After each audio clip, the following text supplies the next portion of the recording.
Indeed so. Let's begin.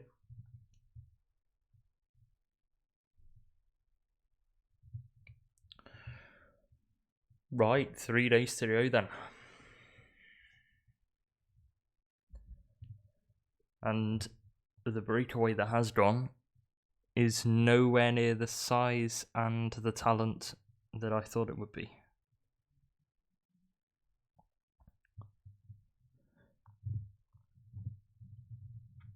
Both of the points-based jerseys have been decided. Wout van Aert winning the Sprinters jersey. Didn't even manage to do it yesterday, it was probably the day before. And Jonas Vingegaard sealing the King of the Mountains jersey with a late surge yesterday. It's a shame they didn't classify the one of these little risers in the middle of the stage as like a Cat 3 or something, just to spice it up a bit. But hey, it would have perhaps given Jasper a chance. It's King of the Mountains. Anyway, the breakaway that has gone up the road is I don't know why we've just gone back in time on first there. At least it used to be Pollitt, Honoré, Mohoric, Van der Horn, and Quinn Simmons. Pollitt ended up letting go of the breakaway midway through the stage, and he's back in the peloton. So it's just Honoré, Mohoric, Van der Horn, and Quinn Simmons that are now up the road. Quick-step represented, which is useful for Fabio Jakobsen. Doesn't require any pacing from his teammates.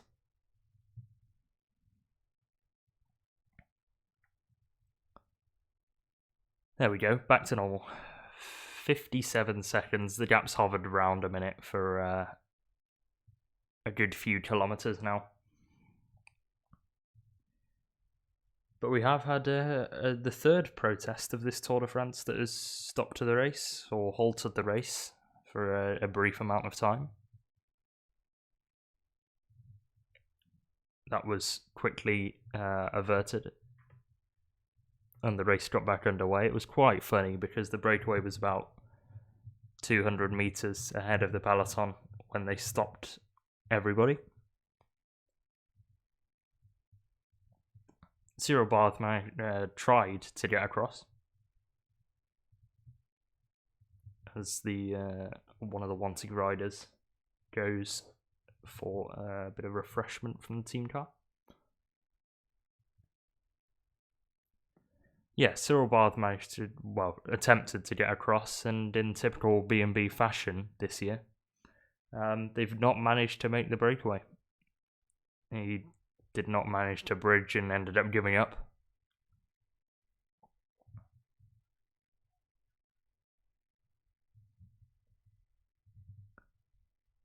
Which leaves us here. 88 kilometres to go.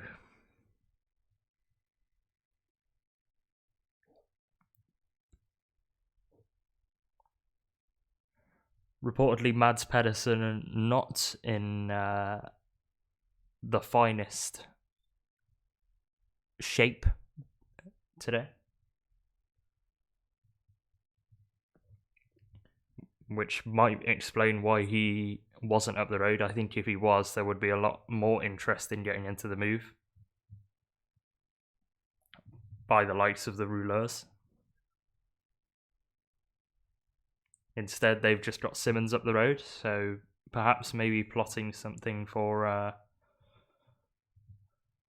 one of the second string sprinters in their rostrum. Perhaps Jasper Stuyven, but we know his sprinting ability.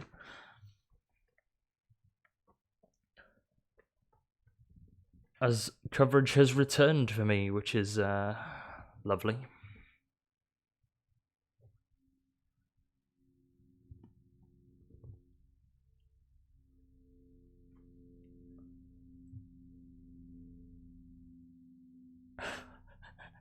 I don't know what happened on Radio Tour just then, but it sounded like some cat of some sort managed to get on the radio.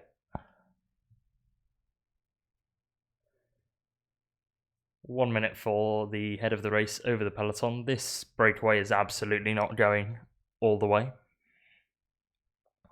Perhaps another one might go though. There's still time for this group of 4 to be caught. The peloton have really had to take this day slowly to ensure they don't catch the breakaway, the original 5, now 4.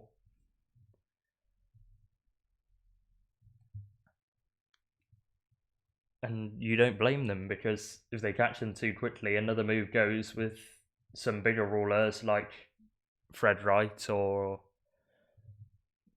some more esteemed flat riders, and maybe a lot more of them.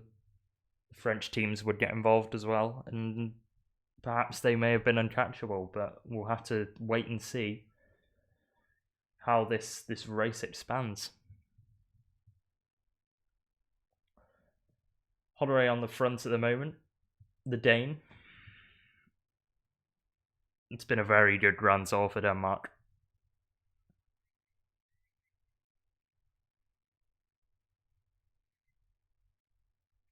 Warnings of a very large speed bump that the peloton had to traverse there. Hopefully they all have got through that, or will get through that, without crashing. Because it would be sad to lose riders on the final 3 days of the race.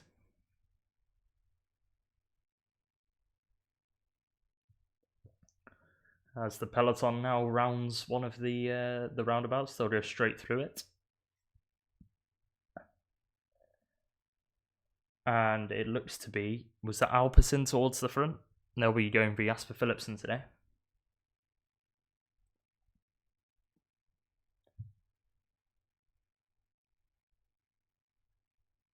As Philippe Gilbert is on the front of the peloton for Lotto Soudal, former world champion, as signified by the rainbow bands on his arms. DSM also represented. They'll be in for Alberto Dainese today. And Bike Exchange also have a rider contributing to this chase, Chris Jansen.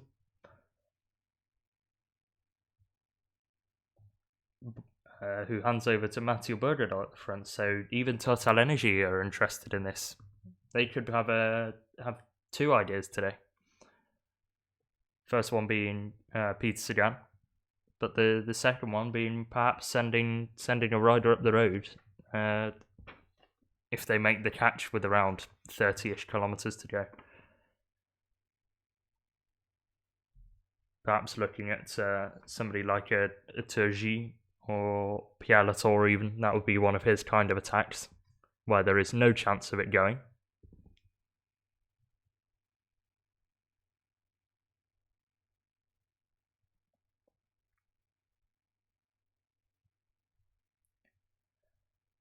Guillaume von Kohlsbrook is the Alpecin rider that's towards the front. He's had a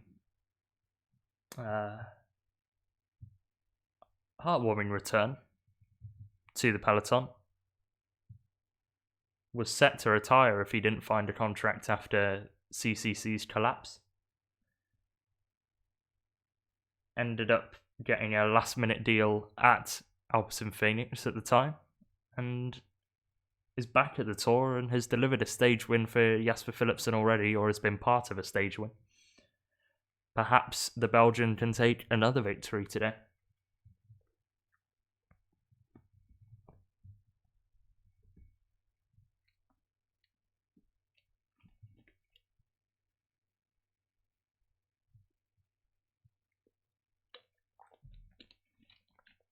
As the kilometres tick down on this stage 19 of the race.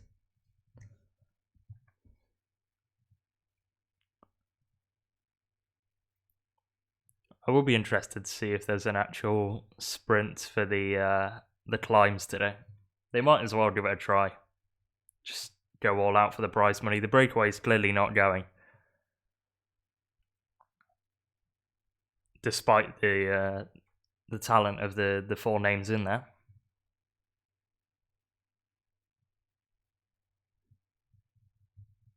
Mohoric, we know, is a bit of a demon on the flat when he goes alone. Doesn't necessarily have the highest wattage, but is very aerodynamic.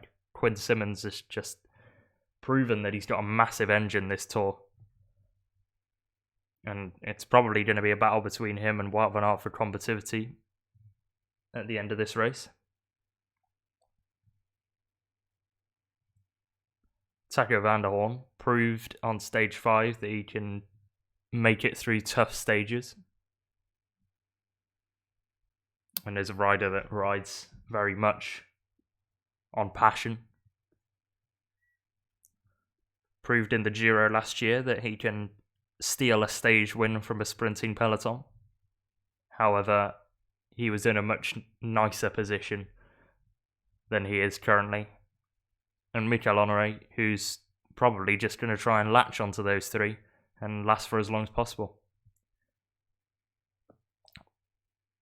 Because he seemingly is the only one in this breakaway that doesn't have, a sprinter to work for.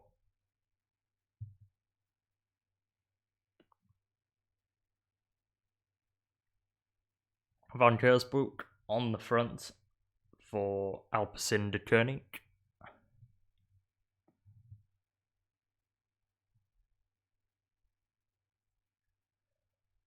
As there's a lot of road furniture they have to avoid there.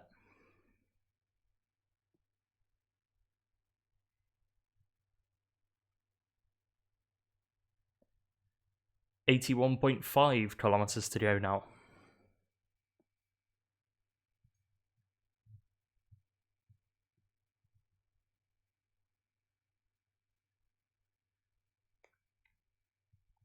The peloton have now passed the village of Condom.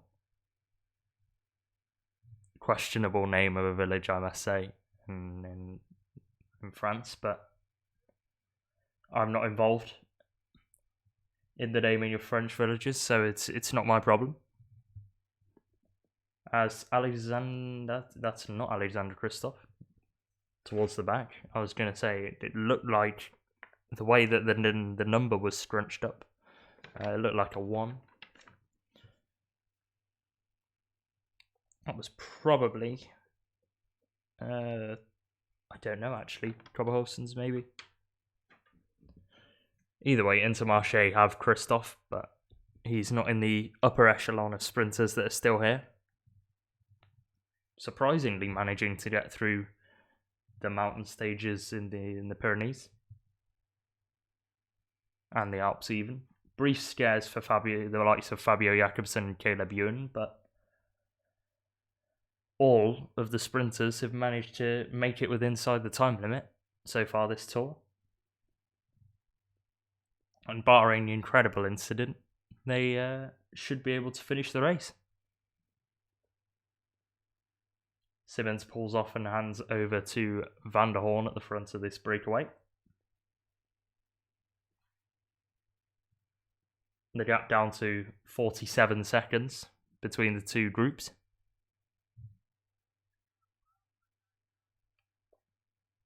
And it's probably going to be fairly tame racing until for the next 40-ish kilometres.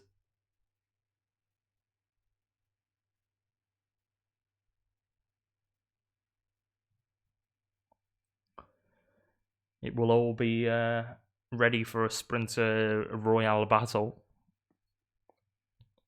towards the end of the stage, which is good. It's probably the best day the race can have. Another breakaway would not be the worst thing in the world going all the way, but it's good to see the sprinters finally have their day after working so hard in the mountains to get through those stages. Gilbert takes a swig of his bottle. I think that's Chris Hamilton, who's in the pace line for DSM. Hamilton takes the feed and then takes over from Gilbert at the front of the race, or front of the peloton even.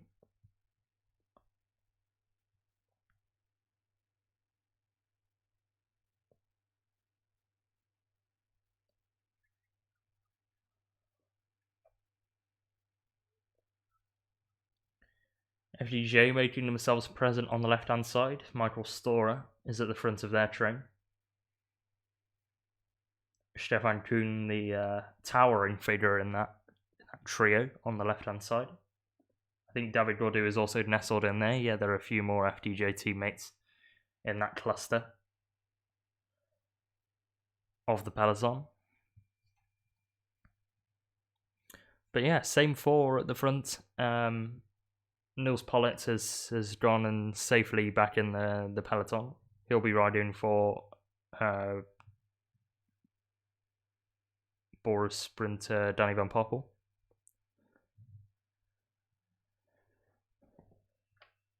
And I'm going to go off and lightly talk to myself about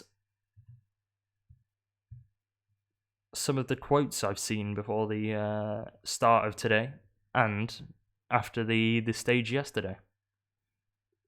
We'll begin with the GC riders. Or, well, two of the top three. Pogacar I couldn't really get a quote from that was about today's stage. But he has basically almost pretty much admitted defeat, saying, yeah, that was all he could do. And I think he thinks he's lost the Tour de France now, and that he'll look for issues and things they've done wrong this year, and hope to correct them for next year. Which I don't know whether I like, because that may mean more conservative racing. I just want Pogacar to be all-out attack all of the time. But hey. So we'll go to our GC riders. Thomas sums it up fairly simply. This was him yesterday after the finish at Autocam. He says, we still have tomorrow, talking about stage 19, with crosswinds all day. Nothing is straightforward in this race, man. However, he did offer his condolences even to the sprinters by saying they've had minimal opportunities, and it's showed how fast the Tour is because those sprinters have not had their opportunities. So he seems to be feeling for them more than he feels for himself, which actually makes a lot of sense. Either way, the crosswinds have yet to pose an issue. They could pose an issue towards the end of the stage, but it doesn't look like it's happening at the moment. And Jonas Vingegaard, after Neron sealing the Tour victory, after Autocam, said there is still 2 more days to come before we are in Paris, so we need to stay focused. We will take it day by day again. I don't want to talk about it, overall victory, yet. Let's talk about that in 2 days, which will be today and the time trial. So he's happy to talk about it by the time they get to Paris. And that is very typical quotations from a leader, not getting too complacent and always playing it down. There's always the chance that something happens, a crash, a puncture, dangerous crosswinds, but I think Jumbo have the team for that with the likes of Laporte, Benoit, Van Aert. Van Aert, who did an insane performance yesterday, dropping Pinot and Dani Martinez from the break before eventually getting caught by Kuss and Pogacar and Vingegaard, then putting a monster turn on the front, which ended up being the killer blow for Pogacar after his 5 to 6 attacks.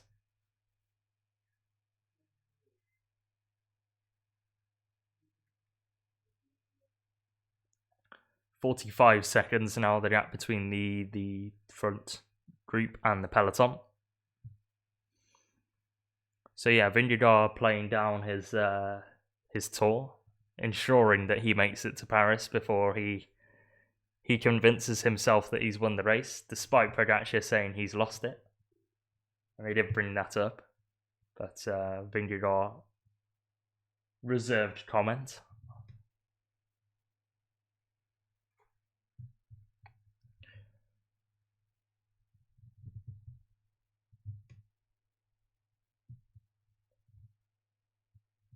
There has been, actually, one withdrawal from today. Enric Mas, who's tested positive for COVID. I'll talk more about that later.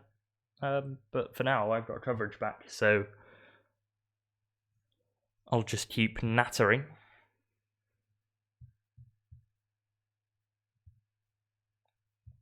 "74 kilometres now to go on my stream.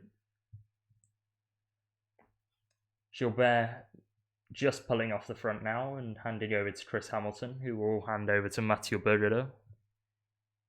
Bergerot, I think, with a bright future ahead of him. He's really come out of his shell in the last this year.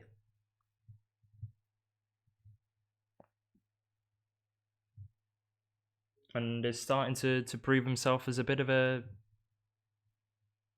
key part of this Total Energy team. Home rider, French rider for the French team. And looks very similar to Alaphilippe. Unfortunately hasn't quite filled the role that Alaphilippe has left. Not quite filled the shoes. As Dylan Groenewegen is pictured towards the back of the peloton. Jack Bauer nursing his wounds from yesterday, of course hitting the UAE car, but it wasn't the UAE car's fault. It was one of the camera motos that tried to thread the needle between the UAE car and the pavement. The gap clearly wasn't there, and Jack Bauer had nowhere to go. But he seemed fine and chirpy in the interview this morning. Doesn't seem to be injured too badly, and said he will go all in for Dylan Groenewegen today in the lead out.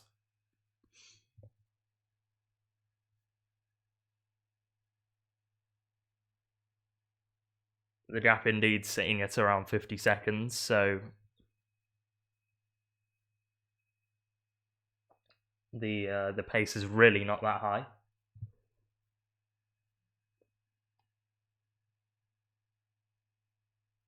Five teams being interested in the relay is interesting. I thought some of the teams could play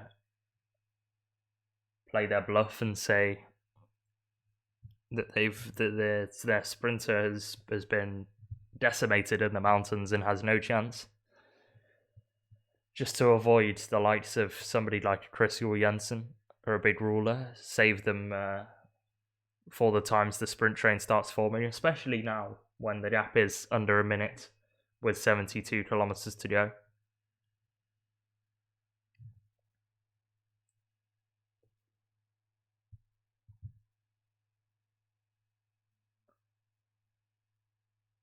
Quinn Simmons ever present at the front of the race this Tour de France, and would any other year be an absolute shoo-in for the Combativity Award. I think Bonnemore could have beaten him last year because French bias, but I think Bonnemore was in a similar amount of breakaways last year. But Simmons has managed to last in those breakaways for a long while and be present in the camera shot in those breakaways, and ones that were really not destined for too much most of the time.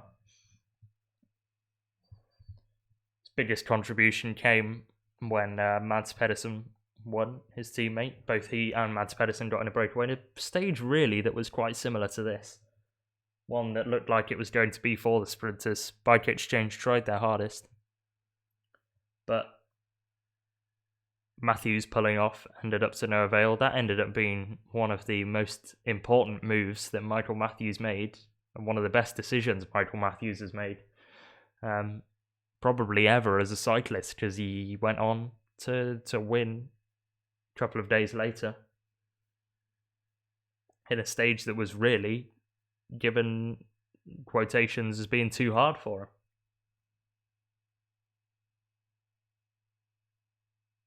Tish Benoit carrying, what's that, 5 bottles in a vest. Not quite Tom Stroin's level of bottle carrying. Stroins himself was banged up yesterday, involved in a crash of some kind. There was lots of skin showing and lots of road rash.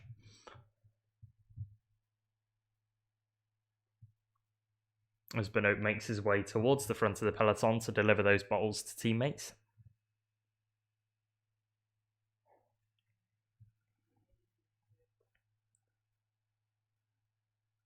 $70 kilometres to go for the front of the race. They have 1 minute on the peloton currently.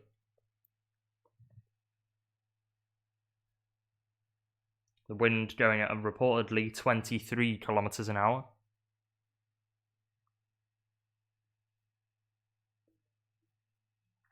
So not horrendous levels for crosswinds, but still potential there if they get onto an exposed section.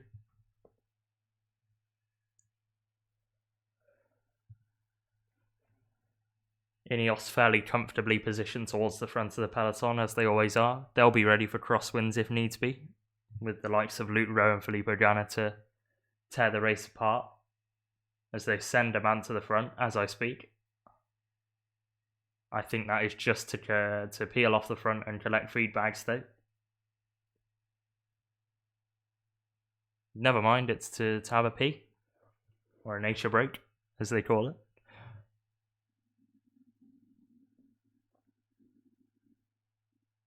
Another kilometre chalked off for this breakaway quad.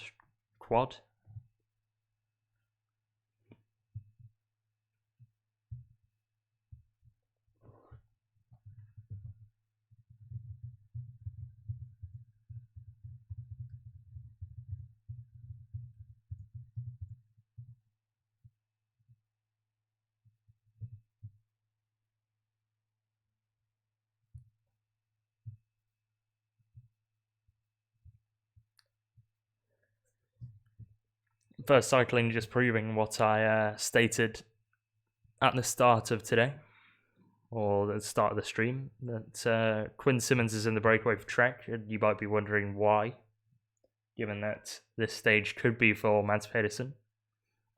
But Mads Pedersen is struggling today, according to some interviews. He's had a stomach bug, which is the main reason why. So his only focus is on finishing the stage currently.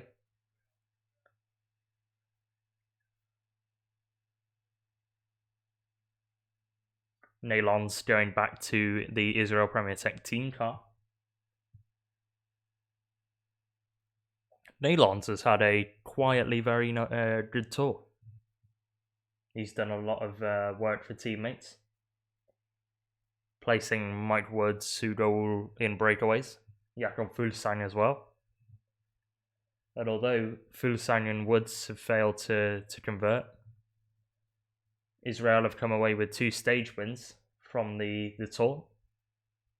Simon Clark on stage 5 and Hugo Hull into Foix.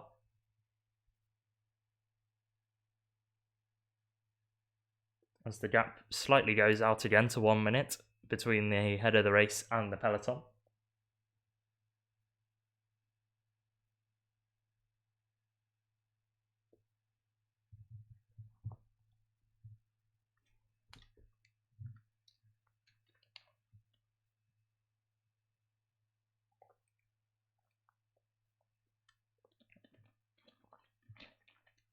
The more I think about it, the more surprised I am that Taco van der Hoorn is in this breakaway. As Bauer drops to the back of the peloton, followed by Exchange. But yeah, Taco van der Hoorn in the breakaway for Intermarché. Interesting call. I think that today could really be for Alexander Christophe, as these last 2 sprint stages fit Christophe quite well after long, hard days in the mountains and on the slightly cobbled course of Paris, Champs-Élysées. So throwing Van der Hoorn in the break is an important part of the lead out for Intermarché. They still have the likes of Sven-Erik Byström, Adrian Petit, and Andrea Pasqualon for sprints. They've been one of the teams that has managed to keep their whole squad together,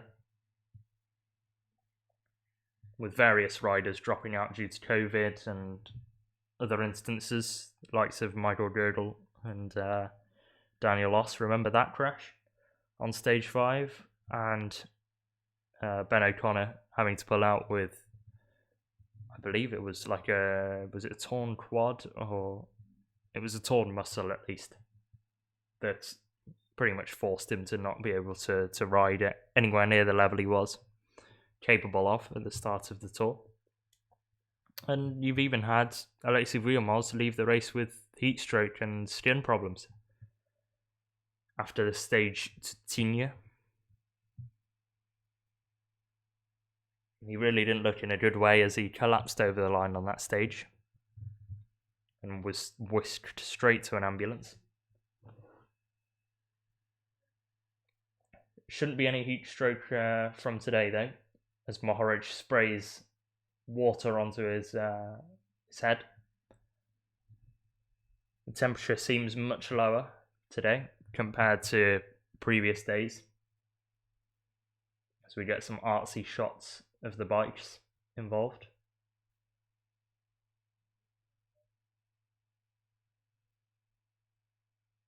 Quinn Simmons on his Trek Madon.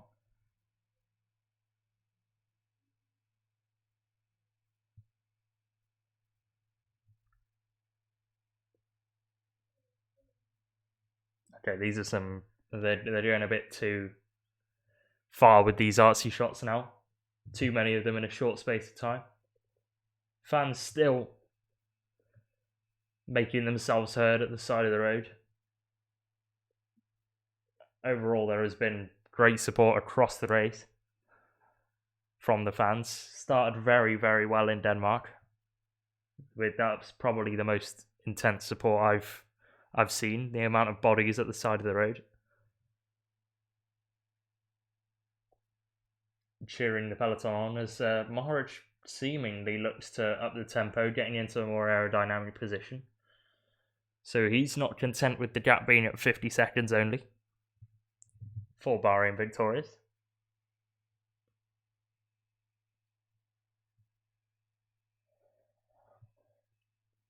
Seemingly a fairly overcast to average temperature of a Friday afternoon in France.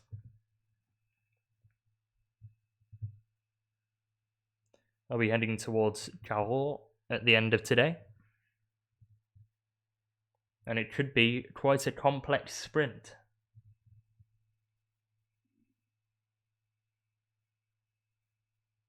Speaking of complex, it's going to be a complex situation for Movistar too.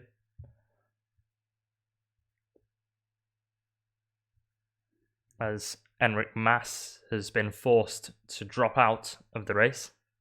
He's the only did not start today. He didn't look himself on the bike yesterday, and it makes sense as to why. You don't understand why the brake's bothering. Honestly, at this point, it's just like I don't know. It's just like TV coverage at this point. I'm surprised that Honoré and Van der Horn are in the move, because they've both got sprinters to work for. But Simmons, I get, he wants the combativity award and probably could still take it off Van Aert if he stays out front today and can do an attack on Champs-Élysées on the early part. Bit of recency bias wouldn't be too much of a disservice to him, but yeah, the others I'm not too sure. Mohoric kind of just wants to be at the front. I think he's had a very poor tour, and I think this is going to be his way of punishing himself for it. But yeah, Van der Horn and Honoré I'm very confused about. as to why they're in the move, because they've got Christophe and Jakobsen to work for, and the breakaway clearly isn't going. The gap's hovered at a minute for ages now, and it just looks like the peloton doesn't want to catch them too early at this point, so they're just riding really slowly. Anyway, yeah, Mas not starting today. Big blow for Movistar and a big blow for their points, because he was up there on GC. I think they're losing around 150 points with Mas leaving the race. But he, again, didn't look himself on yesterday's stage. His descending in general is very poor, but even when he was on the climbs, he just wasn't anywhere near the standards he is normally at. And the positive COVID result, to me, makes a lot of sense, because, yeah, he's just not been at the form I thought he would be for this tour, and especially in these recent stages. So yeah, Mas is the only did not start today. There are, I believe, have been no other withdrawals of any note. So that's pretty useful. Average speed so far of this stage of just under 47 kilometers an hour. So they're not, going horrendously slowly, but the peloton are just keeping this front group in sight. No other big withdrawals or abandons to report of, apart from Enric Mas, as we return to our regularly scheduled programming.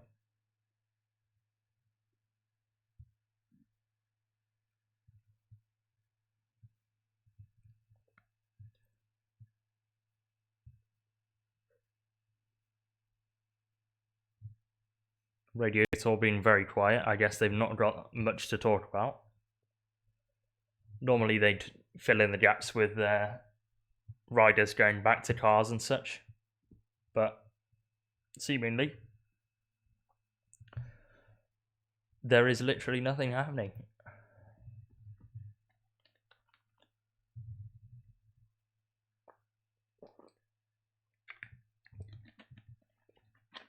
I'm about to get coverage back once more. I think in the next ad break we'll discuss what the GC riders think about today and think about yesterday even. Van Aert with the red number of the most combative rider yesterday, just in the back 10-20 riders of this peloton.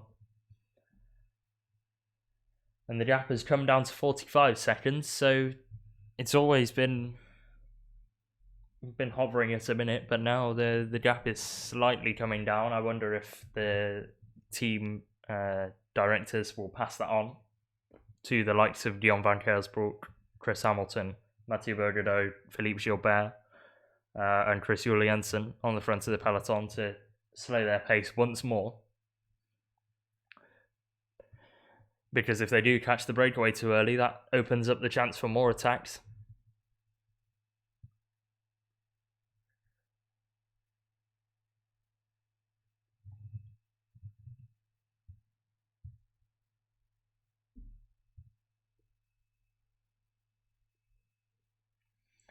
But the four up front continue to set their own pace. Gilbert actually starting to grit his teeth, so perhaps this is a scheduled pace increase from the peloton.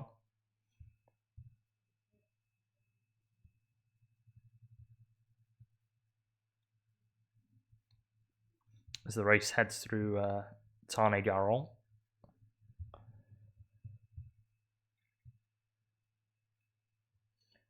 Been a bit of a sleeper this one so far. The breakaway not being a massive group has not helped the action today.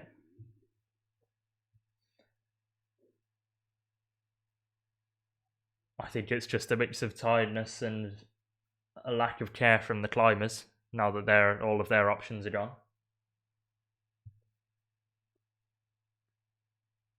As Juliensen sets a commanding tempo now for the peloton. Remy Cavagna in the French tricolour on the left-hand side. His French compatriot, sorry, not Remy Cavagna, Florian Sénéchal. Remy Cavagna is his French compatriot. Reportedly, could be off to B&B Hotel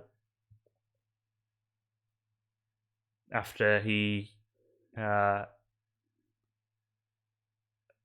a little bit of a bust-up with Patrick Lefebvre, who promised him a spot in the Tour in the last... Well, there was a clause in his contract, basically, that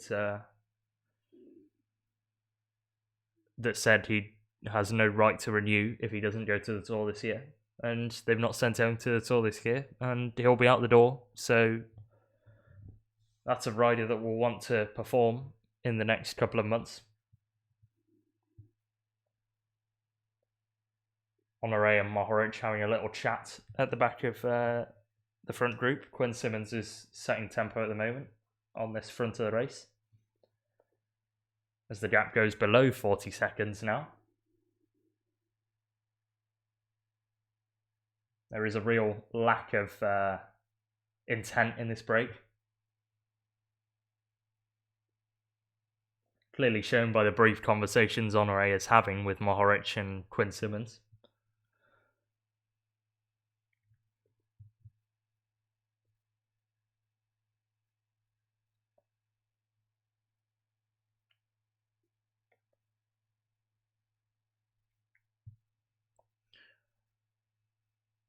But you could argue that these stages of fairly boring racing are some of the worst times for crashes and such, because the peloton are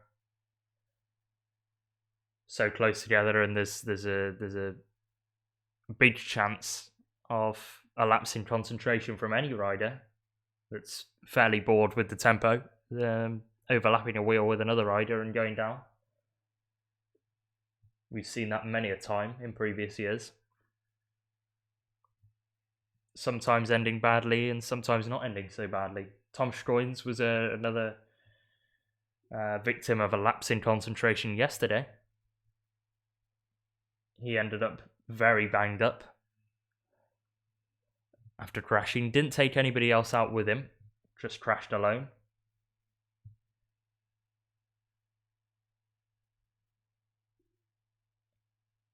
And actually, there was another bit of news today that Nairo Quintana has had 10 seconds taken off, or added on even, to his GC time for a pull on the motorbike. I believe most of you will have seen the clip. Quintana making his way back to the GC group of Thomas and Gaudu yesterday, and on his way back, took a little grab of the motorbike, camera motorbike, to move himself slightly back towards the peloton. I think 10 seconds might be a fair punishment, but I don't know, it was a fairly innocuous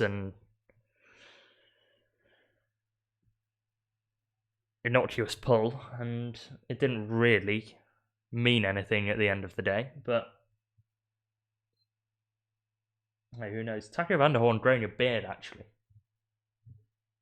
Growing like a beard-mustache combo.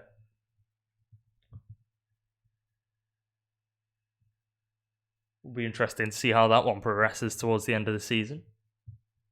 No longer his childish face. As they enter the litter zone now, the breakaway. 55 kilometres to go, 35 seconds the gap to the peloton. So they're slowly reeling them in. We'll see if the gap rises as we head towards the two categorised climbs of the day.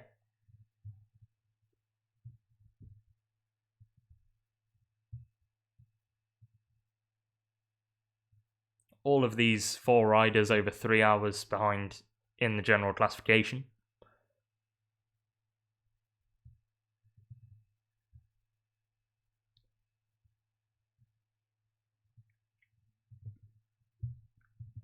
So absolutely no need to worry if you're a GC rider in this peloton.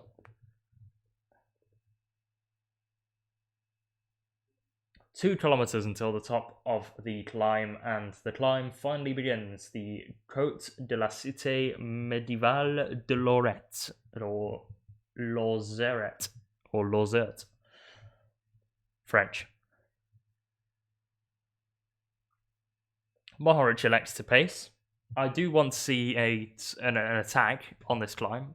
You know, all the 4 riders going for it. At the end of the day, it will just be prize money and pride, but you've got to liven the race up some way. Geraint Thomas talked about that yesterday. The fact that the only reason he really attacked was to show that he can make an attack on camera, and it is not just those 2 pesky riders at the front of the GC in Vingegaard and Pogacar that do it.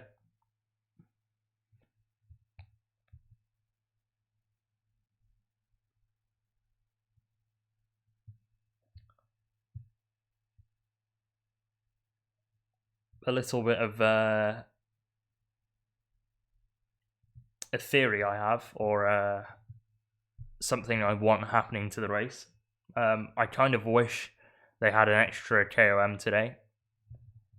Preferably, if you were going for it in the middle of the stage, it wouldn't have mattered regarding with like Geschke already, 8 points behind. But if it was closer, a sort of category 3 climb in that middle section of the race would have been useful. Just to put the cat amongst the pigeons, if it was a battle between breakaway riders for the King of the Mountains jersey, but that won't have any significance today. 1.2 kilometres, Mohoric goes to the front again. Let's see if the gap to the peloton changes at all over this climb. If the front quartet are interested in attacking this climb or not. They might as well attack just for vibes, I think. 800 metres then. Mohoric is going to lead us into this summit of the climb. Only a category 4, 1 point will be on offer. Doesn't matter really to any of these 4 riders in the breakaway. And around 300 metres behind the front 4 are the peloton. Simon Geschke nestled in at the back with Mads Pedersen, who's suffering from a stomach bug. And there is an attack, so Quinn Simmons is going to go for it. Matej Mohoric in the wheel. Finally some action at the start of today. Simmons going very early, it must be said, and Mohoric is sticking to the wheel, doing his best Jonas Vingegaard impression. Simmons looks underneath his right shoulder, sees Mohoric, and they have got a clear gap on Van der Horn and Honoré at the moment. 9 to 8% gradients on this climb. Simmons rounds one of the turns. Mohoric still stuck to his wheel though, so who will take the honours at the top of the climb? Van der Horn and Honoré clearly not interested. They might even get swept up by the peloton because Mohoric and Quinn Simmons have got a significant gap now between them, the two, and Van der Horn and Honoré behind. Into the guttering in the middle of the road. This is TJ Van Garderen territory. And Mohoric goes around Simmons on this left-hand side. So Mohoric now takes up the tempo towards the summit of the climb. Mohoric looks like he's going to take it unless Simmons has anything to say about it. And Mohoric does indeed take the 1 point at the top of the climb. That was good fun. 85th overall, will be moving his way slightly up the King of the Mountains classification. As Taco van der Horn crosses the line third, Mikel Honoré is on his wheel. That's a big gap between the front 2 groups, and the peloton won't, I think, be too far behind them. Either way, the attacking between Mohoric and Simmons on this climb. Simmons going for super competitivity, agree. I wouldn't be surprised if he also attacks on the Champs-Élysées stage lowering. See if he can get some recency bias from fans in the fan vote.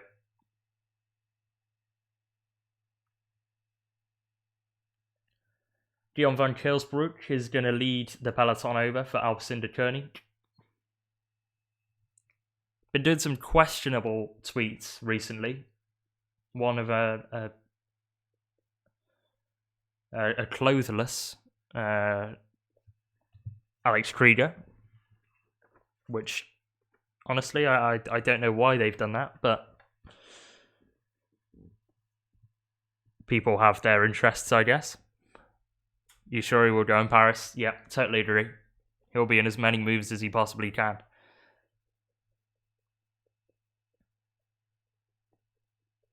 But the gap between the breakaway and the peloton should have really opened with the Mohoric and Simmons lighting up the climb.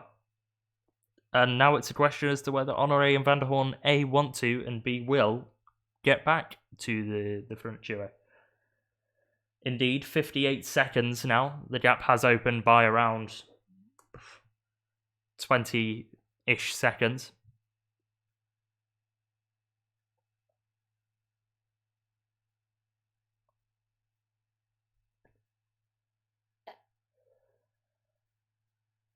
Simmons and Mohoric just ensuring they get some attacking in the legs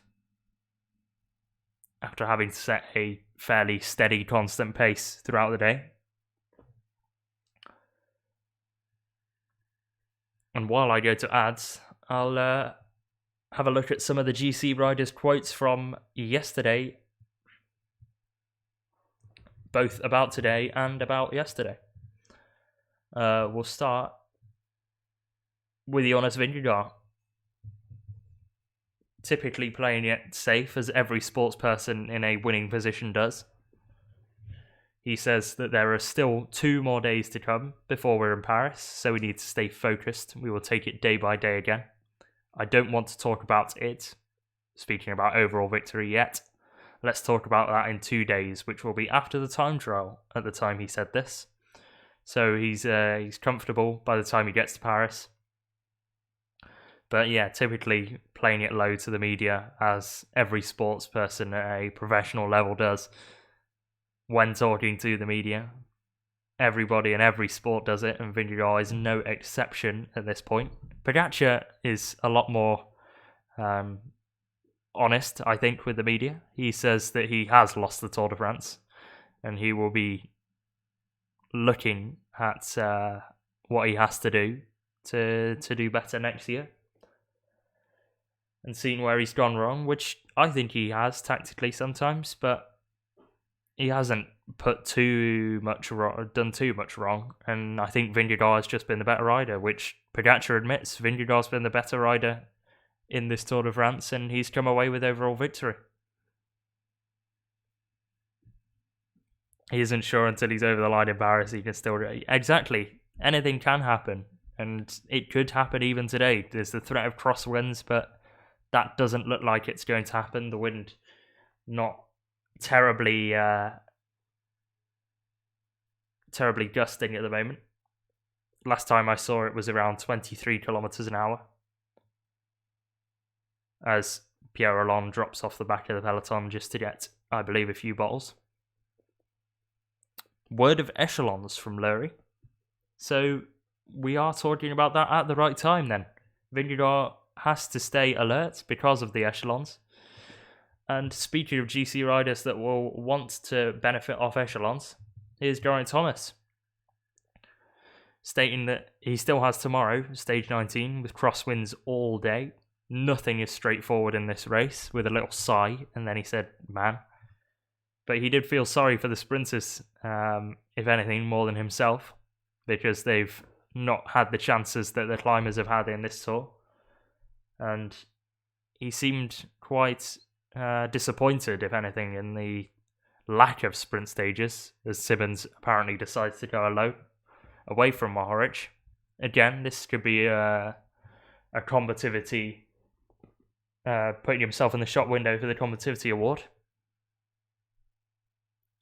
Rear-wheel puncher for Ghana. So that's big for Ineos. They've only got Luke Rowe now that can force an echelon. Ghana would be a very big player on the flat for Ineos. but I don't think they'll be able to gain GC places at the end of today. They may be able to pull themselves closer to Pogacar if echelons are heavy.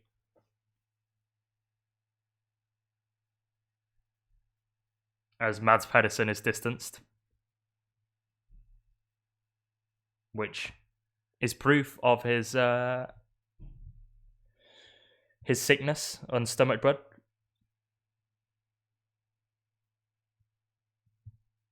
No GC guy that's been dropped yet, but I'm hearing that Fabio Jakobsen could be off the back. He's got Andrea Baggioli with him.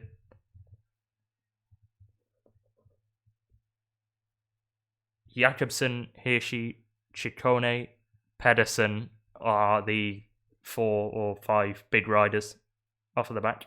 Bjerg sounds like he's also off of the back of the peloton. So the echelons seem to be beginning. Lurie indeed being right. I'm about to get some coverage back. But yeah, no GC guys in trouble. As of yet. Could still be dangerous times for the GC riders.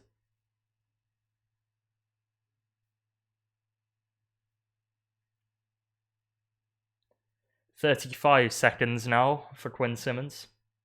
46.3 kilometres to go on the feed that I'm watching. And it is a very big group off the back. This is now considered a second peloton by France TV. Do I see any important riders? There's 2 UAE, which does make sense at the moment, being Bjerg and Hirschi. Looks like Dombrowski off the back. He's had a bit of a altercation with Alberto Bettiol. Nobody likes Alberto Bettiol anyway, let's be real.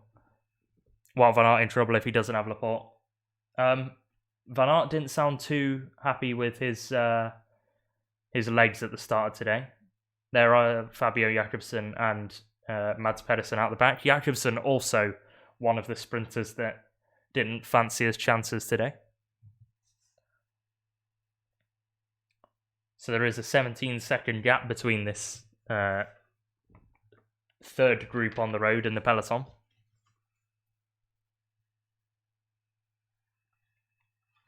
The Lotto rider was that Philippe Gilbert? I just about couldn't see, but Cyril Barth also at the back for B&B Hotels. He tried a bridge attempt to the breakaway. That failed, and that's pretty much put the cherry on top of B&B Hotels' terrible, if I'm being honest, tour. Their prime objective was to get the jersey shown and get in breakaways, and they've just not managed that, even with the likes of Alexis Dujar, Cyril Lemoine, who are massive rouleurs, and the talent in the mountains of Bonnemort and Pierre Hollande. But that peloton is really thinned now. So the echelons are really starting to form. So here we go then. It's taken 142 kilometres for the echelons to begin, but they are beginning and they are heavy. Jungels is off the back. So he could be the highest placed in GC off of the back of the peloton at the moment. As this is a further group behind. This contains Pierre Hollande. It also contains Jules Janssen, who's done a lot of the work on the front. Number 77 for Cofidis is Benjamin Thomas. He's got Simon Geschke with him. There's Ganna after his rear wheel puncture that's put him in this back group. And Guy Niv is also in this group for Israel Premier Tech.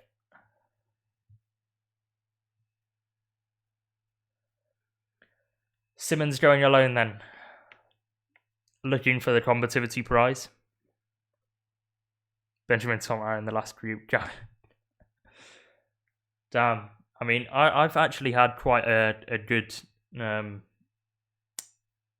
fantasy tour. I did the fantasy Tour de France and accidentally forgot to do the Velo Games. But I can tell you my fantasy Tour de France team if you want, because I've not changed it. as the peloton really is getting strung out, and that could be another echelon forming. There is a large line of riders out at the back of this main group, and there could be a cord being cut fairly shortly. They're just about managing to hang on into this peloton. Jan van Kelsbroek is forcing this tempo, with Bike Exchange also involved. And Lotto Soudal also have a man up there. Is it still Philippe Gilbert? I don't think so. Indeed not. That looks like Andreas Kron, who will force the pace now for Lotto Soudal. They'll be going for Caleb Ewan today. He sounds pretty buoyant about his chances. We'll talk about that in the next advert break, I think, what the sprinters will think of today. Either that or we'll go over my fantasy team. And Pogacar with a mechanical. So he's going to get a new bike from the team car. It shouldn't be too much of a problem. Mechanical from Pogacar. He's taken the bike change and has one teammate with him.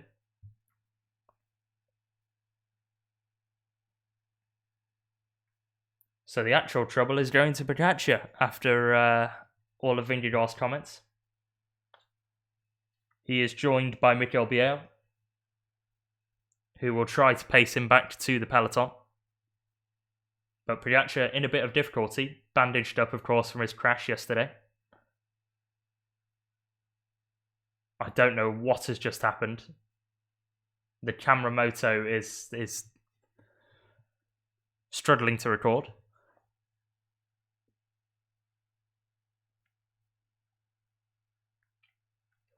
I don't think any of the GC teams will be interested in getting themselves involved in the pace of the peloton with Pogacar behind. He's just too far A behind Vingegaard and B ahead of Geraint Thomas for them to use up resources like that. Pogacar now joined by 3 teammates and is actually taking it on himself. So they've sent pretty much the whole team back for him, of Mark Hirschi, Brandon McNulty and Mikel Biel. So this is now a UAE 4-man team time trial to get Pogacar back in the peloton. Suddenly, the race is lit up after this first climb. It all started with Mohoric and Quinn Simmons attacking on that first climb. Simmons has now dropped all of his breakaway compatriots. Niels Pollitt was in the breakaway, but about halfway through the stage decided it wasn't for him and dropped back to the peloton. So that left a group of 4. Mikel Honoré and Taco van der Hoorn were dropped by Mohoric and Simmons on that first climb. Never ended up making it back and have been swallowed up. Matej Mohoric was then dropped by Quinn Simmons once they hit the valley between these 2 climbs. And Mohoric has now dropped back to the peloton, so it is just Quinn Simmons, the American, ahead for Trek Segafredo.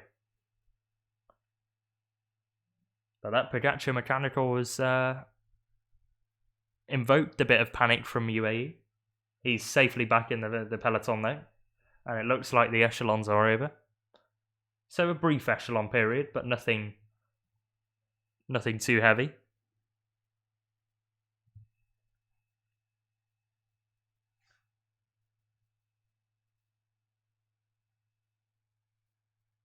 So we're all together again, apart from Quinn Simmons up the front, with 41 kilometres to go.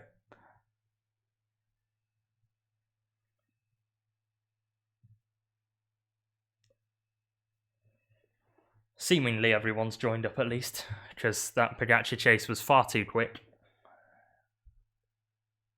given that he did have the bike change.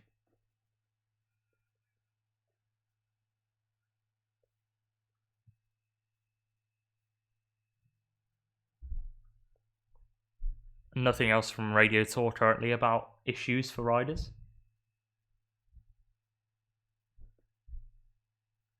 As I go to an ad break, so do I go for my fantasy team picks or what the sprinters have got to say about today? Let's see. It will kind of depend, I don't know. How long do we have? Is the real question. Let's go for some sprinter quotes first, and then maybe I'll shift towards my fantasy team later. We'll start off with Caleb Ewan, who's saying that he's happy he could make it now to the sprints after those 3 tough days in the Pyrenees. He says that hopefully he can go for this sprint stage. Seemingly, it looks like he will be able to with the slow pace of today. It's crosswinds all day. I think someone will probably try at some stage, but I'm not sure if it will split. I mean, he's been bang on so far. This was from the start of the stage. So he has been pretty much bang on with everything he said. Somebody has tried, and the peloton have made splits, but the gaps haven't been significant, and it's all together again. So Ewan's read this race perfectly so far, and perhaps could be in for the stage win. Next, we'll go to Wout van Aert, who put in a quite freakish performance yesterday. He said that it will be windy today, a sketchy stage again, and we really need to keep the focus, especially for an instance such as Pogacar's that he just had then, of the bike change. The stage win is a possibility, but I think today, for me especially, it'll be about what's left in the legs after my performance yesterday. Of course, putting in an absolute shift for Jonas Vingegaard, dropping Pogacar, ended up being the killer blow for Tadej, being dropped by the green jersey up to Ottokam. And, I mean, no matter what now, Wout van Aert could finish last on all of these 3 final stages and still have had an insane tour. He's not necessarily been, I think, as prolific, but he's been much more present on camera in terms of he seems to have better legs this year. So that's what Wout had to say before the start of today's stage. One of the big favourites actually today is Jasper Philipsen. He's proved that he's a big favourite by putting Guillaume van Kelsbroek on the front for the crosswinds. And he said that we'll see at the finish what he still has in the legs. I think everybody is surviving quite well in terms of sprint field. We're down to 6 guys, which is true after the losses of Mathieu van der Poel and Michael Gödel. Gödel, of course, on stage 5 after his crash, or actually being taken down in Daniel Oss's crash when he collided with a spectator on the cobbles. And Van der Poel not finishing stage 11. So he is down to 6 guys. That will be Dillier, Krieger, Plancart, Spirelli, and Van Kelsbroek as teammates for Jasper Philipsen. But he thinks he's got a strong squad with 1 goal, and that should be enough to cause some problems for the stage and be in and outs for the stage win. So Jasper quietly confident ahead of today. And hopes to deliver on those promises and take home another stage win for Alpecin. Van der Poel not been at his usual form, perhaps overextending himself at the Giro, but Jasper Philipsen taking home 2 stages wouldn't be too bad of a return for Alpecin-Deceuninck. What about my fantasy team, Lurie? I mean, I can go over that if you want. I've just got Jakobsen to get through. And maybe if we come back from ads, I'll do it on the following advert break. Jakobsen says that he thinks the wind will play an important role. The bunch will be nervous. There is a technical final with roundabouts in the last 500 metres and it being slightly uphill. But he's confident that you'll see Quick-Step at the front towards the end of the stage. But he's not so buoyant about his own chances. As I've got coverage back. We've got 800 metres to go until the top of the climb. 17 seconds now to Quinn Simmons. Geschke group still off the back with the likes of Benjamin Thomas and Philippe Organa. They are 56 seconds behind Quinn Simmons, who looks to be taking the second climb of the day, after Matej Mohoric denied him first time. So back we go.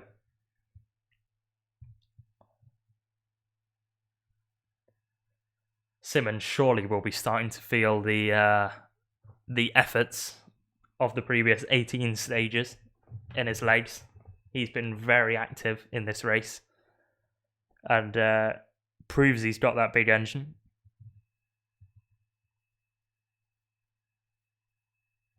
.400 meters left for him though before he reaches the top of this second climb.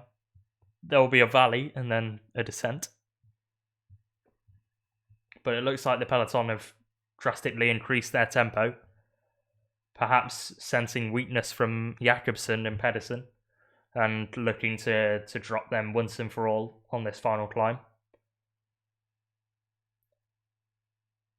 We'll see if that's the plan, because the pace certainly increased. Simmons has got 200 meters and 12 seconds to play with. He should be fine, barring major incident over the top of the climb.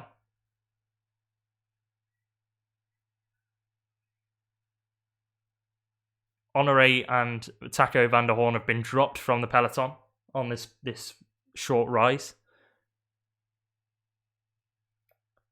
The two riders that were involved in this breakaway, and now you can see both the peloton and Quinn Simmons in one shot. Big Norwegian presence at the top of this climb. They've had moderate success with Edvald Boasson-Hagen on the cobbled stage. As the peloton now crest the final climb of this Tour de France. No more climbs to be traversed. I think that was reports indeed that Jakobsen was out the back. Lurry on absolute fire. Simmons doesn't want to go much further. I think that's it for him at the Tour. Or, well, that's it for him today. We'll probably have a nice leisurely time trial tomorrow and then save the legs for an attack on Champs-Élysées early on. But it's now Ineos that have taken this up. Interesting. Perhaps they sent echelons on this valley.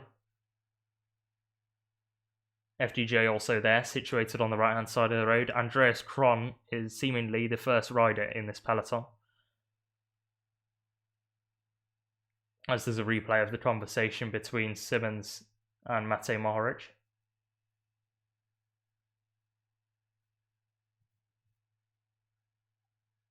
And there is the move, Simmons going away from Mohoric, so that was probably what the conversation is about. Will Sagan have the legs to do a good sprint today?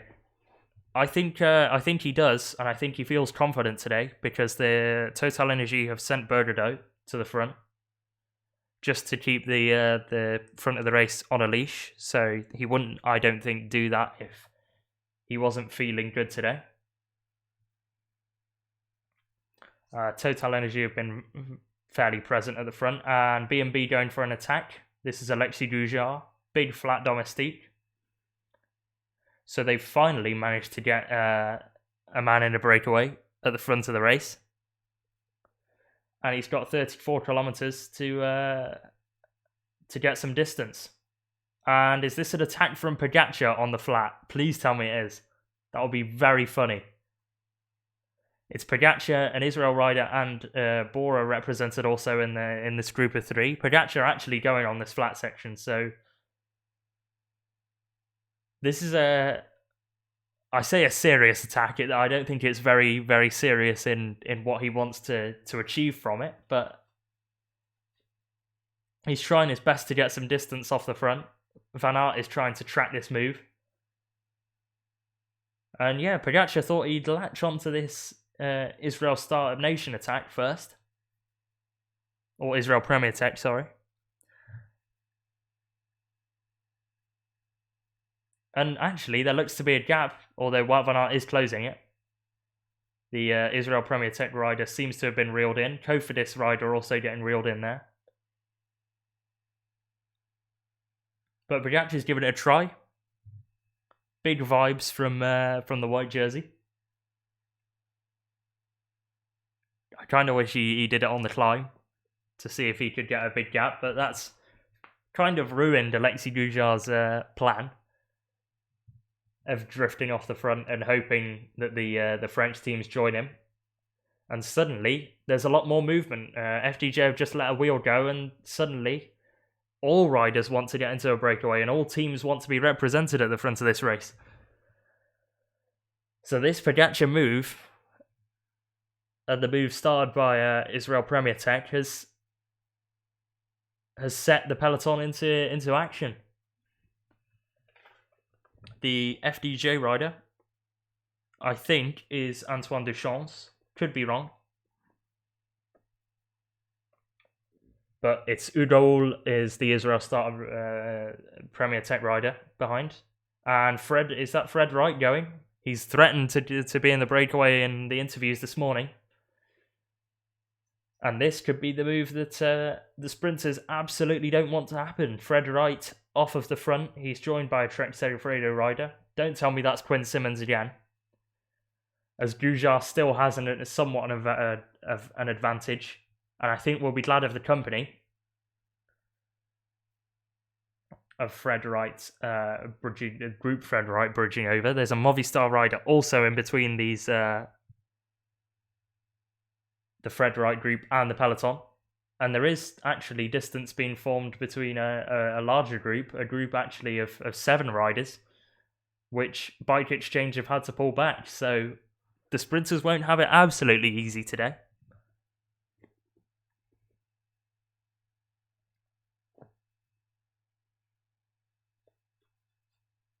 And I'm glad that there's been some movement. I think that's Jasper Stuyven that is in the Trek Segafredo rider. Indeed so.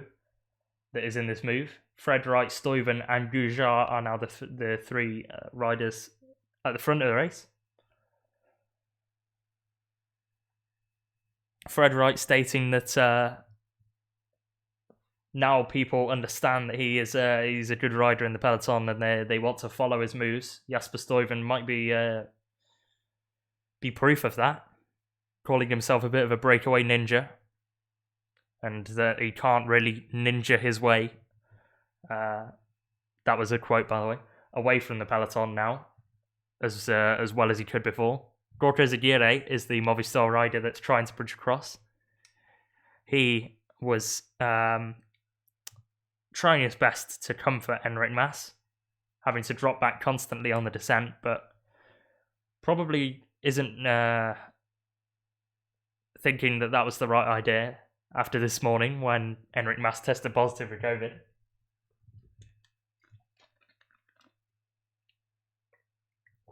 Three riders attempting to make a bridge, Cofidis and Israel Premier Tech represented. That could be Udoul again, who's trying as well to be aggressive. And Gorka Zaguirre, of course, the Movistar rider in that group. Who's trying to chase it down? Is that Niels Pollitt for Bora? I don't think so, actually. That's a Total Energy rider. So Sagan must be feeling good if he's got his Total Energy teammates to control this.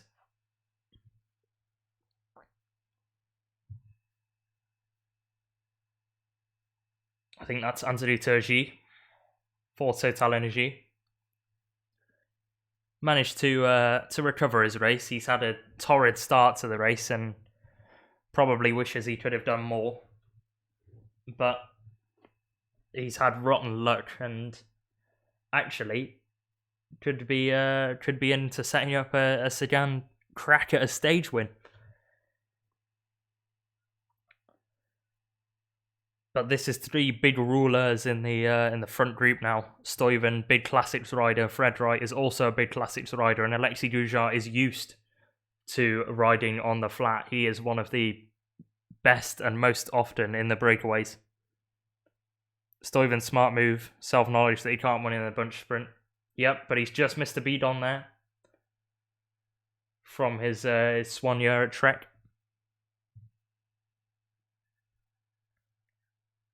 So if I was the peloton, I would start to be worried here. And if I was a sprinter, I'd be bringing my reinforcements to the front. because these are three riders that are absolute tanks on the flat. And after all that is being said of they've seemingly got the breakaway under control and are holding it, the gap's coming towards 30 seconds now, and could this be trouble for the peloton? They've still got 28 kilometres to close it.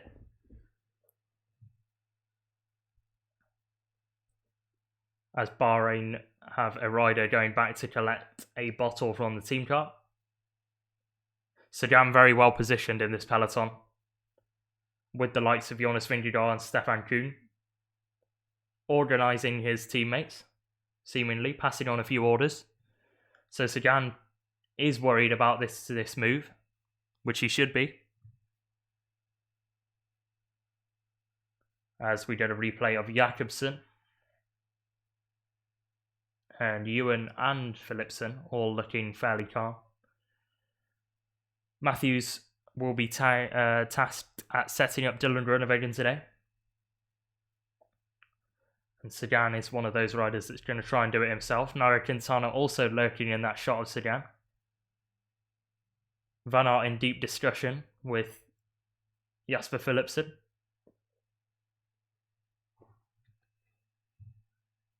Perhaps trying to woo him over to the Jumbo-Visma team that is going to be absolutely stacked for classics next season.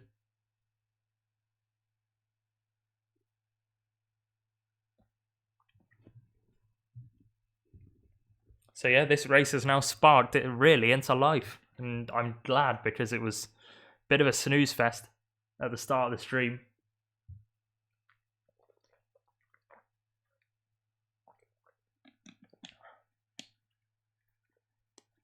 Bienvenue à Sauzet, which is the village they are approaching. Welcome to Sauzet.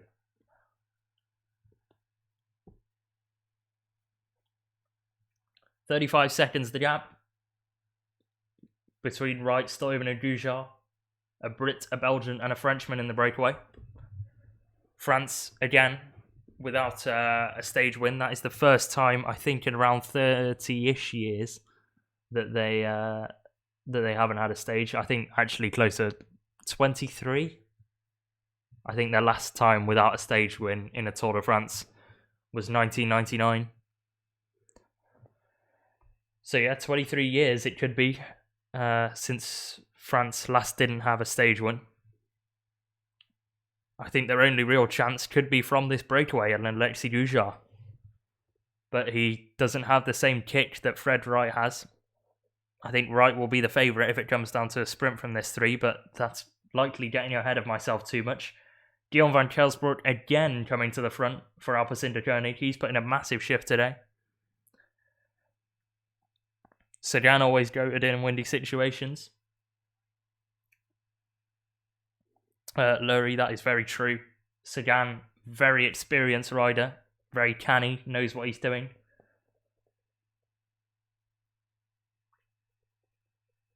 And could do well in this bunch of more younger era of sprinters. Christophe is also a shout for today. For a good result, at least. But yeah, Jakobsen, Dainese, Philipsen, riders like that, fairly young, still have a lot to learn. And perhaps Sagan could use that experience and tactical nous that he has in the peloton to his advantage today. He's sent a Total Energy teammate to the front and he's really increasing the tempo now. Pumping a high gear. Arkea have also sent riders towards the front section of the peloton. Quintana thrives in crosswind conditions, but I don't think it's going to be his day. I think they'll be more focused on giving Ugo Hofstetter a chance at stage win. At least stage podium. Hofstetter, I don't think, will be able to get a stage win, which is why I believe that France's best option is Goujar from this breakaway. But 70 kilometers an hour now the peloton is going at. Total Energy forcing the pace. Poorly placed drainage cover on that corner there. I hope that doesn't catch anybody out. But Total Energy seem all in for this Sagan stage win. In terms of riders left, Turgi, Latour, Bourgadeau, Bodnar and Borsenhagen for Sagan. So that is a very, very nice lead out he would have. Latour would likely be the first man, Turgi. Then Bourgadeau, Bodnar, Borsenhagen. Either that or Bourgadeau could sit in. He's quite, he's got a good acceleration on him. All of these riders have no hopes on GC and no chance in the time trial. So it's their best opportunity at winning today. I think Fred Wright could get a top 10, even if it came down to a sprint. So it's an aggressive move from Wright.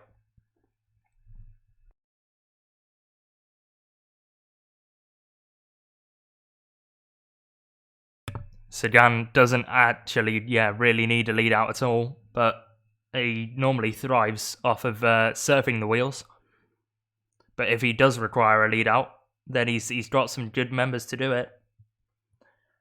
And in the form of Massey Bodnar, he has a nice wheel to sit on and be dropped off at the nearest sprinter. And in about 30 seconds, as I go to an ad break, I'll talk about my fantasy team, as this could actually be the final ad break of the race with 23.9 kilometers to go. Hope Bosenhagen can actually be useful today. I do too. I think he will be a big part of Sagan's lead out if it comes to it. He doesn't mind these harder stages when the pace is high. And hopefully he can bring it back to the older times, the likes of 2012, when he was delivering Mark Cavendish at Team Sky. Or his Dimension Data era when he was winning stages at the Tour. But he won't be interested in the stage win today. I think he'll be interested in placing Peter Sagan in the best possible position. Right, let's see if I can remember my fantasy team off the top of my head. So I did it on the Tour official Tour de France game. Again, I've discussed this because I ended up running out of time for Velo Games.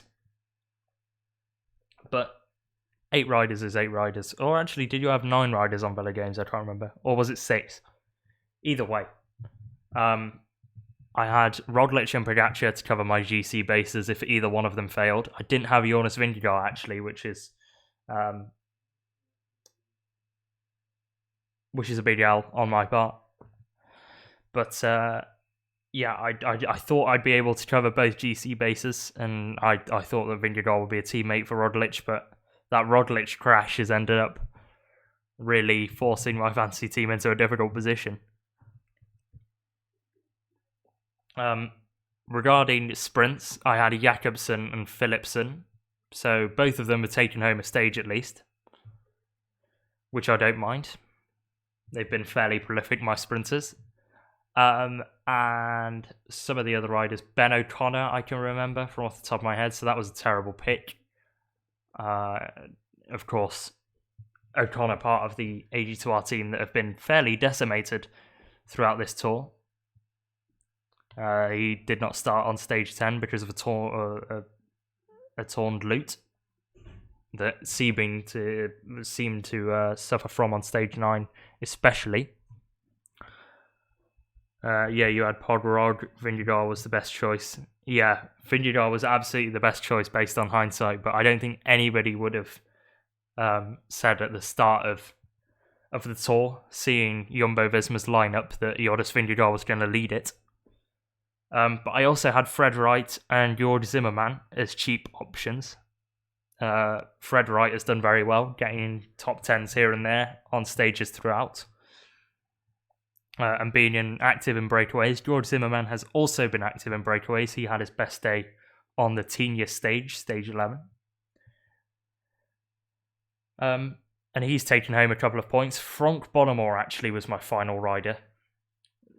He's been not to the level of last year. Still been in a couple of breakaways for B&B. But yeah, I expected Bonnemore to do better and get some more points because he was especially combative last year and took home King of the Mountains points and stage points as well. But yeah, I'm very happy with my right pick. Not so happy with most of the other picks.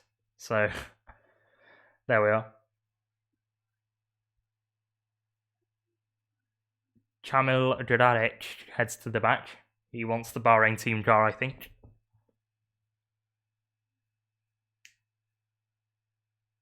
As I'm about to come back to pictures. So I've managed to waffle on enough about my fantasy team for that to be somewhat relevant. And now pictures come back. 18.5 kilometres. They won't go for another ad break on British TV now. As they round another one of these roundabouts, it is going to get very roundabouty, if that's a word. Towards the end of this stage, Jakobsen brought that up in the pre-stage interviews. And again, it's Total Energy pressing on. Lotto Soudal are interested in chasing this trio down as well. It doesn't look like it's going to be a day for the three musketeers up front. As the gap is now at 25 seconds. It reached a peak of about 35-ish seconds, so they've only closed 10 seconds of the peloton. There's Pedersen off the back of the peloton, nursing his stomach bug. He's got Quinn Simmons for company. I also heard that I think that Danny Martinez is somewhere off the back of the peloton with him and Grondal Janssen, so Groenewegen has lost a key lead out in Grondal Janssen. And he's had Chris Juliansen pacing heavily on the front to ensure that the Mohoric, the original actual breakaway of Mohoric, Simmons, Van der Horn and Honoré didn't go too far up the road. Lotto Soudal contributing one man to the chase. But again, it seems mostly Total Energy and Alpecin-Deceuninck taking this one up for Peter Sagan and Jasper Philipsen, respectively.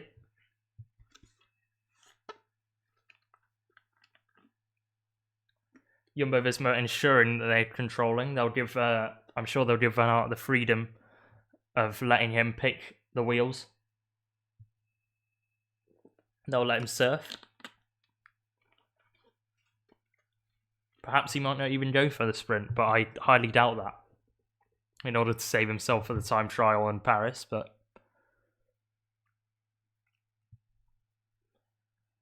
we'll see how Van Aert thinks of that. As Intermarché Wanty Dobert start to form their train, they're going to be going for Alexander Kristoff today. They'll have the likes of Sven-Erik Bystrom, Pasqualon and Petit in that train. Quabba Hosens could do a job as well in leading that one out. Now that their mountain hopes are over, Georg Zimmermann could also get involved in that lead out. As Total Energy come to the front once more. Alpecin-Deceuninck rider on the wheel in second in that peloton, and the gap again going up to 30 seconds. So Wright, Stuyven and Goujar aren't going to go down without a fight. Again, this little steep section at the end could be a killer for some riders that haven't timed their effort. Watch out for riders going too early. Van Aert keeping Vingegaard out of the wind, but also keeping himself in good position on the back of the Alpecin-Deceuninck train as it stands.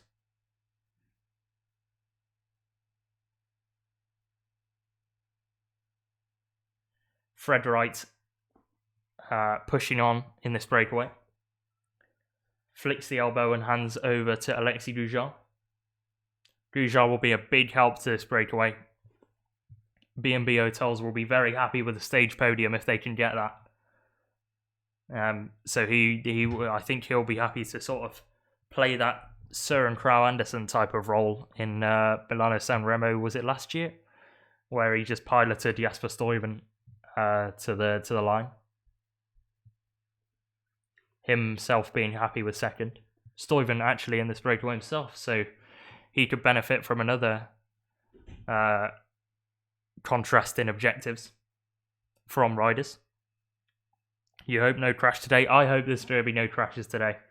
It seems like a very technical finish, so there might be some incidents. But yeah, hopefully there's not going to be any that are too hefty and the damages too harsh. Sylvain Dillier trying to make his way up on the left-hand side for Alpecin-Deceuninck, as there is 13.5 kilometres left of today. Just one Lotto Soudal rider forcing the pace though, and this could mean that the breakaway increases their gap, which the sprinters absolutely do not want, because they are three riders that are going to be very difficult to get back. Are Jumbo-Visma going to contribute to this chase? I don't think so. But Bike Exchange look to be moving a rider up on the left-hand side. Dillier now in position after surging his way up the peloton. That was a bit of a dangerous moment for one of the Jumbo-Visma riders. It was not Vingegaard Van Aert, luckily for Jumbo. But that was almost a crash. He seemed to run over a drain cover and lose his wheel. Got a bit shaky off of the drain cover. But this front trio are working very well. Van Moor is the Lotto Soudal rider at the front of the peloton, so it's Van Moor currently against three riders, and three very good riders at that. Fred Wright, Jasper Stuyven, and Alexis Goujard. Bike Exchange now take up the tempo. Jack Bauer was very buoyant about the mood after his crash. He seemingly recovered from that and seems a bit chirpy this morning. And it is Bauer on the front of the peloton, handing over to Sylvain Dillier now. EF are getting involved. I don't know what that's all about. Perhaps going for Stefan Bissiger today?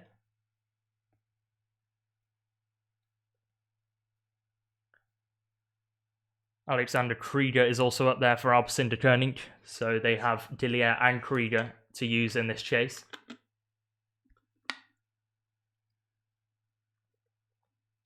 But the more riders the sprint teams use in the chase, the less riders that the sprinters will have to make a train behind and protect themselves from the wind.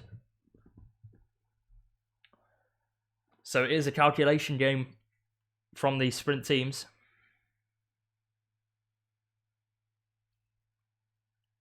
EF do seem to want to contribute.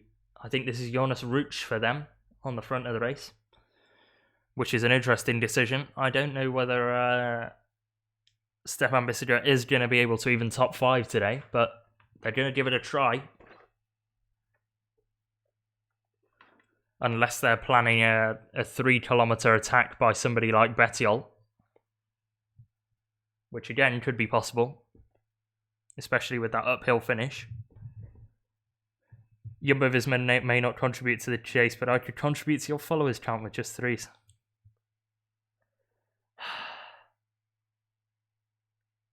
I'm so glad there's only 3 stages left of this. Iran will sprint. I mean, it's an uphill to the line. It's not a steep uphill, but an uphill is an uphill. How many times can I use uphill in the next minute? Quick-Step have now come to the front, so Jakobsen is interested in moving his team up. He did say that in the quote section of the sprinters, that you expect to see Quick-Step towards the front as the end of the stage comes nearer, and they have made their move now. Again, Mercolus are Quick-Step, so Jakobsen is going to try and craft something out without a true lead-out man. Probably going to be relying on Seneschal for Jakobsen today. is a good sprinter. Gabby Sim. Yeah, Gabby Sim's full of flaws, man. But hey, I mean, I can't have a go at anyone's sim given that mine just isn't happening. Goujar is going to absolutely bury himself. He's a bit like the Pierre Latour type. Both French, both have have curly hair, and both love to just put themselves in the red for no apparent reason and throw away a chance at a stage win. So Goujar is probably going to do his best to keep this group away for the sponsor time on television alone, but also for the chance at a stage podium.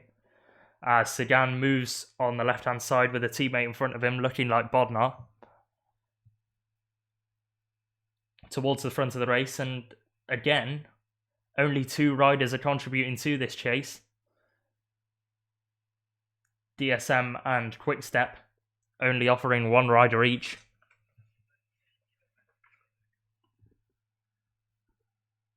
I'm trying to work out whether the Quickstep rider is Yves Lampard.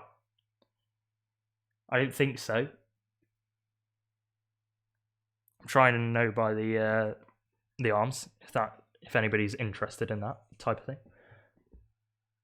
As Anthony Turgi is distanced from the peloton, so Sagan is 1 man down. He's also going to have a Matteo Bergado that's done a lot of work in keeping the original breakaway on a short leash.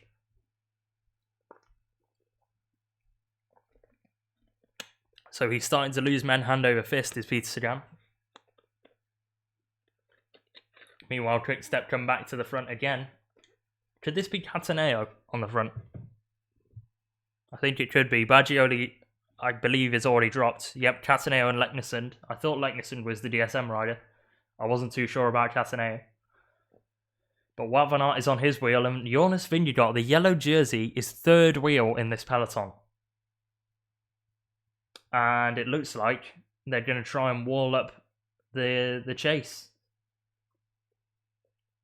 Logically, none of the GC teams put the tempo too high. Luke Rowe on the front, piloting Geraint Thomas to 3 kilometres to go. And Van Aert is seemingly piloting Jonas Vingegaard to 3 kilometres. There's no way the break makes it anyways. Yep, I agree now. The gap is below 10 seconds if France TV time gaps are to be believed, and with 2 of the best GC team flat domestiques in the world, Luke Rowe and Wout van Aert on the front, I don't think that gap will last very long. But they'll have to dig in once more. Fred Wright, Stuyven and Goujar up the front. Wout van Aert seemingly is looking to get Jonas Vingegaard to 3 kilometres left. Perhaps he might be given the chance of Christophe Laporte to sprint, maybe, given that he's now won his green jersey. But I don't... we'll have to see. If Christophe Laporte doesn't sprint, that'll be an interesting dynamic. As Ineos come to the front of the peloton. Lotto also trying to make their way through with Frederick Fries on. Ewan is on the back of the Lotto train. There are 4 riders in it. He's going to be led out by Reinhard Janssen van Rensburg today. As Vingegaard slightly loses the wheel of Wout van Aert.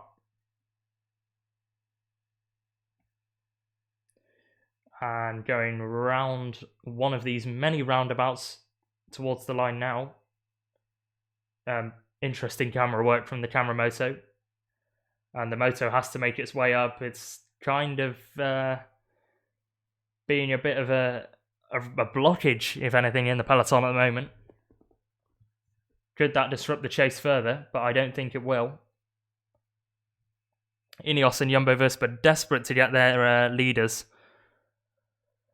to that 3 kilometres to go line and be absolutely safe and secure for the stage. That'll be their finishing point. That'll be the GC riders' finishing point, at least for until tomorrow. And then as long as they stay on their bikes and don't have too big of an incident in the time trial, then they will have safely made it to Paris. I think this is Bauer again coming to the front for bike exchange. He's already taken a big turn at the front. As there's still somewhat cooperation in this front trio, they're going to have to cooperate over and over again because the gap is very slim, only 12 seconds. Fred Wright comes to the front for Bahrain Victorious, who've had a very poor race in their team's standards, by their team standards. Turns has not delivered. Mohoric was in the breakaway today. He won one of the first, actually, King of the Mountain sprint, but he was quickly caught by the peloton, so he's not delivered throughout this tour.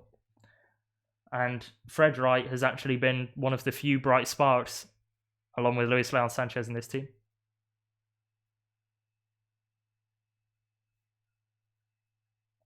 Eight seconds for the front trio. It doesn't look like they're going to make it, but 5 kilometers to go. Anything can happen. And anything can especially happen if you've got Alexis Goujar on front.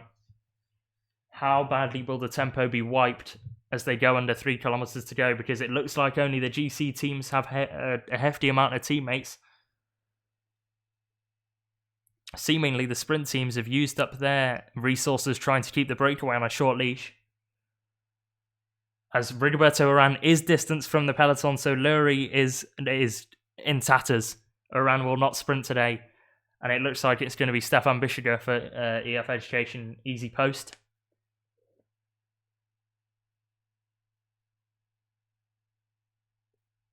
One kilometer to go until the 3 kilometer point, so 4 kilometers left of the stage. And then the GC riders and every rider will be safe for today. Lotto Soudal have seemingly split their train into 2 sections of 2.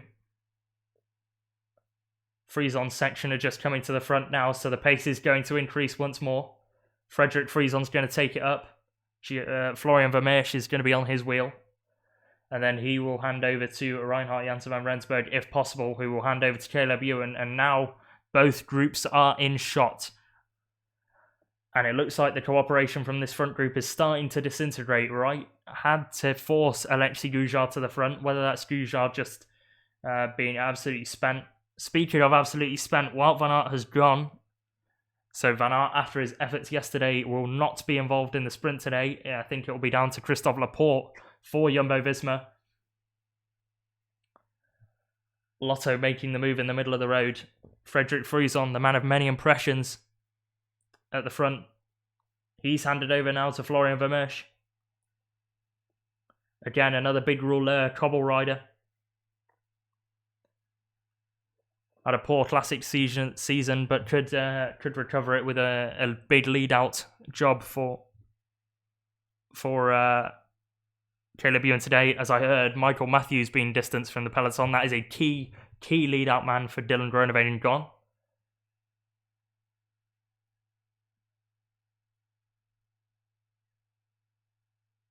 Did they say Groenewegen was distanced as well? I don't know. But the gap is still hovering at 10 seconds. This is a bit of a Benjamin Thomas incident going on here. Is he? Isn't he? Is the breakaway going to make it? Are they not? They're all contributing well again now, as Stuyven hands over to Alexis Goujar.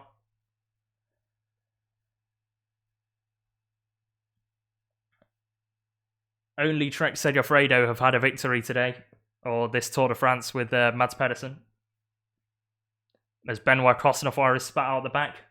AG2 are not really having a real sprinter for the race, so they won't be contesting this sprint. But Philipsen, Groenewegen, Jakobsen, Sagan and Ewan all in the peloton. As Total Energy have sent a rider to the front to close this gap, and they are closing it very quickly. Total Energy doing the majority of the work now.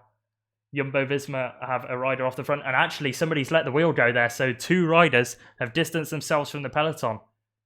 Jumbo-Visma and Total Energy. The Total Energy rider realises it and has to drop off the back, but Jumbo-Visma are still pressing on. I think it could be Tish Benoot that has now made the gap and bridged the gap to this front trio. It's now 4 riders at the front, but it's not going to last for very long. 1.3 kilometers left now, and DSM are going to take this one up for Alberto Dainese. But again, it looks very, very much like the sprint trains aren't in harmony. Riders drifting off and gaps being let go. Fred Wright is going to try and take this one up himself, I think, distancing himself from his other 3 breakaway compatriots. Goujar has gone. Stuyven is still in with a chance, and he's got the Jumbo-Visma rider on his wheel. I'm yet to confirm who that Jumbo-Visma rider is, but 700 metres to go now, and the gap is hanging in the balance. Reinhard Jans van Rensburg has now come to the front, but he's lost the wheel, and this could be massive. Arkea Samsic have tried to send a rider forward. I think that could be Hugo Hofstetter or Amaro Caprio going for themselves. Lotto have disappeared off the front of the peloton, and Jumbo-Visma have got away. Christophe Laporte actually is who it is, I think. Or is it Benoit?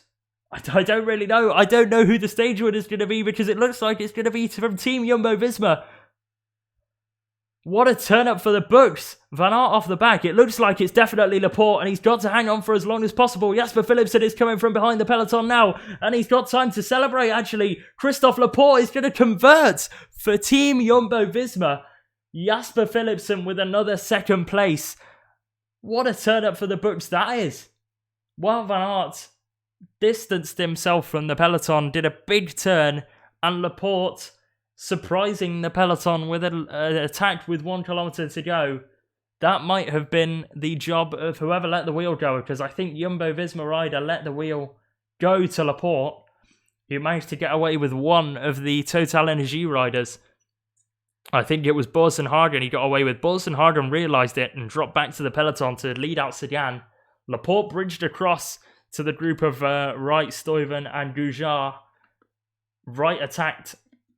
Laporte managed to get across and distance the Wright and converted the stage win. So Jumbo-Visma have almost topped and tailed this Tour de France. And there is the French win. Never mind what I was saying.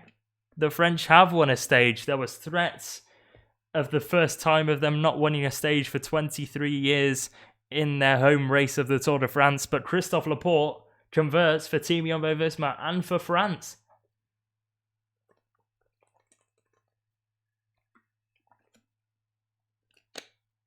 He had more than enough time to celebrate, and Jasper Philipsen was coming from behind. I didn't see Pogacar in the front group. I saw Vingegaard cross the line in that front group, as there is Wout van Aert. A lot of sprinters will be disappointed. Cyril Lemoine is the B&B rider towards the front of that group. And a lot of the sprint teams will be disappointed that they've been robbed by Christophe Laporte, a late charging Laporte. Brandon McNulty also in this group. It's about to cross the line. And Joe Dombrowski's also there at the back. Sagan didn't have the legs, sadly. Yeah, it's a shame. He had his team towards the front. Might have used up Bourgadeau too early. He would have been key, especially for this rise to the finish. Especially on the short rise. He would have helped Sagan greatly.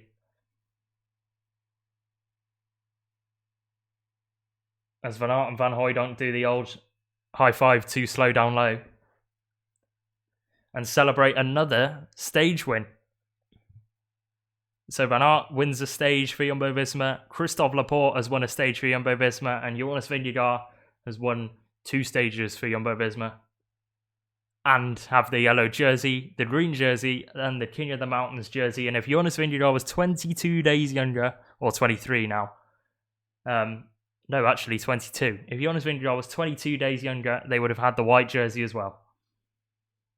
Right, I'm going to end it there. I think Christophe Laporte has converted a victory for the most dominant team in the race.